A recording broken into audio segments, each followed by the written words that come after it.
So when we're looking at the market, and we're just going to talk about this while we wait. But when we're looking at the market, what you need to think of the three as is kind of like a fight or a battleground, because it's a broadening formation. It tells you at the highs, there's sellers, at the lows, there's buyers, and they buy it all the way back through and they sell it all the way back through multiple times. So when we have all these threes and they're going doji, what it tells you is they tried to buy it up, right? Did not work. Countered by a more aggressive seller. They tried to sell it down, did not work. Countered by a more aggressive buyer. So you have all these guys pretty much in a brawl, right? Fighting each other.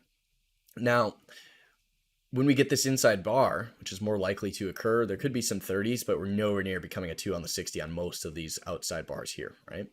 So once we get the inside bar, it's kind of as if they had this big fight and then they're like, all right, we're going to come back tomorrow and we're going to bring our friends with us.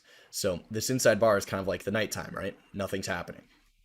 And then once that next break occurs, simultaneous 3-1-2, up or down, that is when that brawl is resolving, right? So they're trying up, trying down, trying up, trying down, and then they agree. They're like, all right, overnight, gonna go get my friends.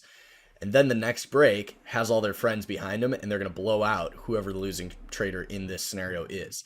So you can see you're gonna expect a lot of inside bars. Maybe we don't get them, but we're gonna expect it because we're nowhere near up or down. And that analogy is from Rob. It's very similar to that equilibrium analogy, but when we talk about equilibriums, or when you go inside bar, what we say is like that's kind of if you're playing a game of tug of war over a pool. So the inside bar is the pool, and then the second you start seeing one of those guys winning, getting the other team in the pool, then you can expect the full team to lose, right? So like this is the other analogy that's very useful. So this inside bar equilibrium here, this is like the pool, right? So what we can see is they poke up, right? So at that point, buyers are winning, and then red right there, the first buyer falls into the pool. Therefore, all the buyers experience an immediate loss down into here. And then you can see those sellers do get countered slightly. Doesn't really go anywhere. And it pokes up again. This is right on the monthly flip. When things occur matters. 2 up in red with the month, day, and 60 group against the week group. And then you can see it's potential 3, so they're back into this range.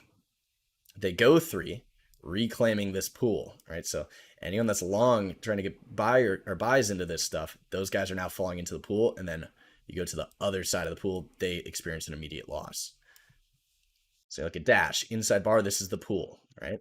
So sellers, initially they're winning out, but at that point, the week, the month, all that's green. So it's just the daily sellers and the 60 sellers. So right in here, those first sellers, now they're falling into the pool. The daily group's winning. And we already know they won. Why? Because the week and month are bright green at that point, and the month is Rev Strat in force.